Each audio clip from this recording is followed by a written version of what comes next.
ଗୋଟିଏ ଜଙ୍ଗଲରେ ଦୁଇ ଜଣ ଗରିବ ସ୍ୱାମୀ ସ୍ତ୍ରୀ ରହୁଥିଲେ। ସ୍ୱାମୀ ଚଢ଼େଇର ନାଁ ଥିଲା ଭୋଳା। ଭୋଳାର ସ୍ତ୍ରୀ ବହୁତ ଅଳସୁଆ ଥିଲା। ଭୋଳାକୁ ଘରେ ବାହାରେ ସବୁ କାମ କରିବାକୁ ପଡ଼ୁଥିଲା। ଭୋଳା ଅନ୍ୟ ଘରେ ବା ଦୋକାନରେ କାମ କରି ଖାଇବା ଯୋଗାଡ଼ କରୁଥିଲା। ଚଢ଼େଇର ସ୍ୱାମୀ ଥିଲା ଭାରି ପରିଶ୍ରମୀ, ହେଲେ ସ୍ତ୍ରୀ ଚଢ଼େଇ କାମ ନ କରିବା ପାଇଁ ସବୁବେଳେ ବାହାନା କରି ଶୋଇ ରହୁଥିଲା। ଏମିତି ଗୋଟେ ଦିନ ଭୋଳା କାମରୁ ଫେରି ତା ସ୍ତ୍ରୀକୁ ଡାକି କହିଲା, ଆରେ ଟୁନି, ତମେ କୁଆଡ଼େ ଗଲ? ମତେ ଭାରି ଶୋଷ ଲାଗୁଛି, ମତେ ଗୋଟେ ଗ୍ଲାସ ପାଣି ଦିଅ। ଟୁନି ଚଢ଼େଇ ବିଛଣାରେ ଶୋଇଥିଲା। ସେ କହିଲା, ରୋଷେଇ ଘରେ ପାଣି ଅଛି, ତମେ ନିଜେ ଆଣି ପିଇ ଦିଅ, ମତେ ଭଲ ଲାଗୁନି, ମୁଁ ଶୋଇଛି। ଏମିତି ଶୁଣି ତା ସ୍ୱାମୀ ନିଜେ ଆସି ପାଣି ପିଇଲା। ଆଉ ତା ସ୍ତ୍ରୀ ପାଖକୁ ଆସି କହିଲା, ଆରେ ତମେ ଏ ଯାଏଁ ଶୋଇଛ, କିଛି ରୋଷେଇ କରିନ କାହିଁକି? ଯାଅ ନା, ରୋଷେଇ କରିବ, ଭାରି ଭୋକ ଲାଗିଲାଣି। ଓହୋ, ମୋ ଗୋଡ଼ଟା ଆଜି ମୋଡ଼ି ହୋଇଯାଇଛି, ବହୁତ ଜୋରରେ ବଥା କରୁଛି, ମୁଁ ଟିକେ ବି ଉଠି ପାରୁନି, କେମିତି ରୋଷେଇ କରିବି କହୁନ?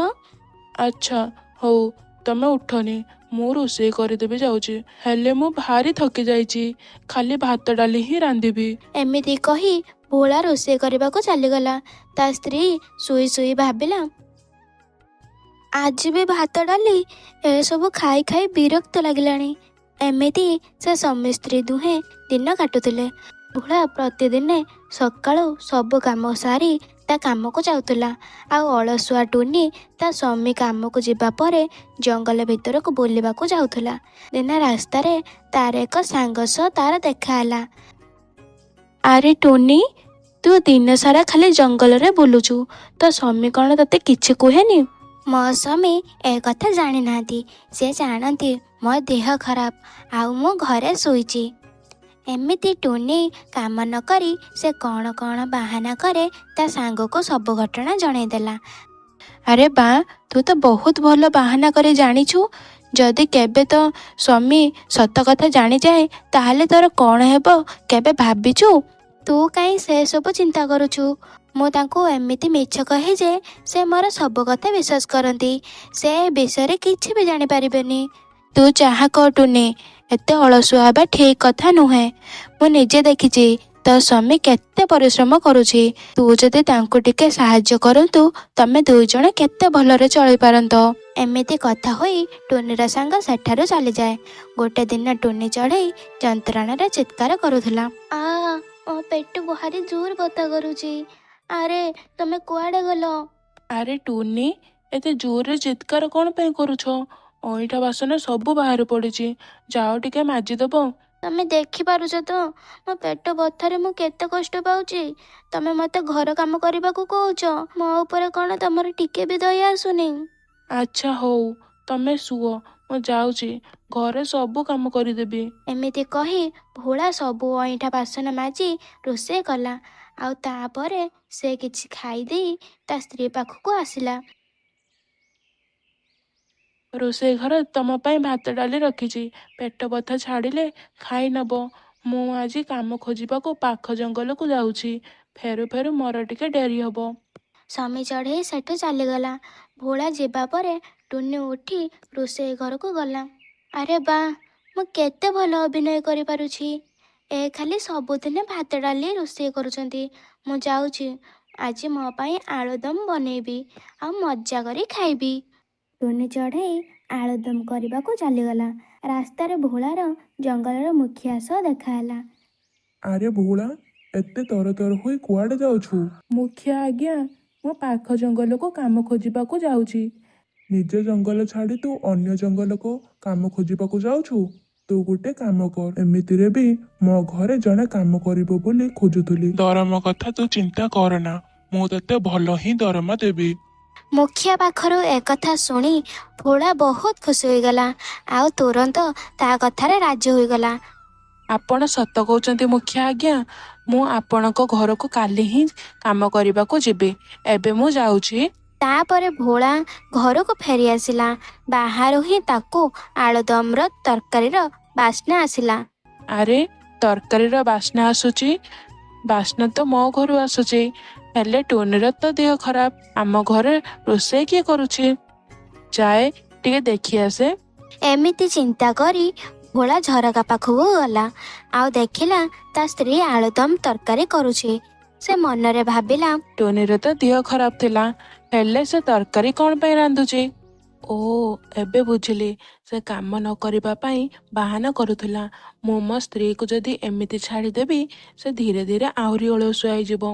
ଆକୁ ତ ଉଚିତ ଶିକ୍ଷା ଦେବାକୁ ହିଁ ପଡ଼ିବ। ଭୋଳା ଚଢ଼େଇ ଏକ ଉପାୟ ଚିନ୍ତା କରି ସେଠୁ ଚାଲିଗଲା। ଆଉ ରାତି ହେଲାରୁ ସେ ଘରକୁ ଫେରିଲା।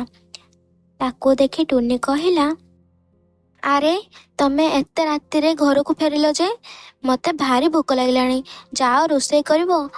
ଆରେ, ତମକୁ କହିବାକୁ ଭୁଲି ଯାଇଥିଲି, ରାତି ଅଧିକ ହେବାରୁ ମୁଁ ବାହାରେ ଖାଇ ନେଇଛି। ଘରେ କିଛି ମୁଢ଼ି ଅଛି, ତମେ ସେଥିରେ କିଛି ଖାଇଦିଅ। ମତେ ନିଦ ଲାଗିଲାଣି, ମୁଁ ଯାଉଛି ଶୋଇବି। ଏମିତି କହି ଭୋଳା ଶୋଇବାକୁ ଚାଲିଗଲା। ତା ସ୍ତ୍ରୀ ଖୁବ୍ ରାଗିଲା, ହେଲେ ସେ କିଛି ନ କହି ଯାଇ ଶୋଇପଡ଼ିଲା। ତା ପରଦିନ ସକାଳେ ଟୁନି କହିଲା, ଆରେ କୁଆଡ଼େ ଗଲ? ମୋ ପାଇଁ ଚା କପ୍ ଆଣିଦିଅ, ମୋ ମୁଣ୍ଡଟା ଭାରି ବିନ୍ଧୁଛି। ତା ସ୍ୱାମୀ ନିମ୍ବପତ୍ର ରସ ନେଇ ତା ପାଖକୁ ଆସିଲା। ଆଜିଠୁ ଆମ ଘରେ ଆଉ ଚାହା ହବନି। ବେଶୀ ଚାହା ପିଇବା ଭଲ ନୁହେଁ। ମୁଁ ତମ ପାଇଁ ନିମ୍ବପତ୍ର ରସ ଆଣିଛି, ଆକୁ ପିଇ ନିଅ। ତମ ମୁଣ୍ଡ ବ୍ୟଥା, ଗୋଡ଼ ବ୍ୟଥା, ପେଟ ବ୍ୟଥା ସବୁ ଛାଡ଼ିଯିବ। छी, ନିମ୍ବପତ୍ର ରସ ମୁଁ ପିଇବିନି, ମୁଁ ଏମିତି ଭଲ ହେଇଯିବି। ଆରେ, ମୁଁ ଦେଖୁଛି ତମର ବହୁତ ଦିନ ହେବ ଦେହ ଖରାପ ହଉଛି। ତୁମକୁ ଏମିତି ଅବସ୍ଥାରେ ଦେଖିଲେ ମତେ ଭାରି କଷ୍ଟ ହଉଛି। ନା କୁହନା, ଅଳ୍ପ ଟିକେ ହେଲେ ବି ପିଇ ନିଅ। ଭୋଳା ଜବରଦସ୍ତ କରି ଟୁନିକୁ ପିଆଇ ଦେଲା। ଆଉ ତାପରେ ଭୋଳା ତା ସ୍ତ୍ରୀ ପାଖକୁ ରସୁଣ ଭାତ ଧରି ଆସିଲା। ଆରେ, ରସୁଣ ଲଗାଇ ଭାତ ଖାଇଦିଅ। ରସୁଣ ଦେହ ପାଇଁ ବହୁତ ଭଲ। ତମର ସବୁ ରୋଗ ଭଲ ହେଇଯିବ। ଆଜିଠୁ ତମେ ସବୁଦିନ ଏମିତି ରସୁଣ ଭାତ ଖାଇବ। ଆଜି ମୁଖିଆଙ୍କ ଘରେ ଭୋଜି ଅଛି, ମୁଁ ରାତିରେ ତାଙ୍କ ଘର ଖାଇକି ଆସିବି। ଏମିତି କହି ଭୋଳା ସେଠି ଚାଲିଗଲା। ଟୁନି ବହୁତ ରାଗିଗଲା। ସେ ବାହାରେ ସ୍ୱାଦିଷ୍ଟ ଖାଦ୍ୟ ଖାଇବେ, ମୁଁ ଏଠି ରସୁଣ ଭାତ ଖାଇବି? ନା, ମୁଁ ଏସବୁ ଖାଇପାରିବିନି। ମୁଁ ଯାଉଛି ନିଜେ ତରକାରୀ ରାନ୍ଧି ଖାଇବି।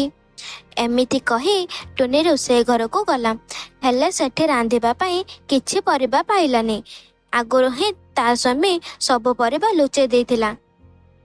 ଆରେ, ଏ କ'ଣ, ଘରେ ତ ଗୋଟେ ବି ପରିବା ନାହିଁ। ମୁଁ ରୋଷେଇ କରିବି କ'ଣ? ମୁଁ ଆଜି କିଛି ବି ଖାଇବିନି। ସେଦିନ ଟୁନି କିଛି ନ ଖାଇ ଦିନ ସାରା ରହିଲା। ରାତିରେ ଭୋଳା ଚଢ଼େଇ କିଛି ଖାଇବା ଧରି ଘରକୁ ଫେରିଲା।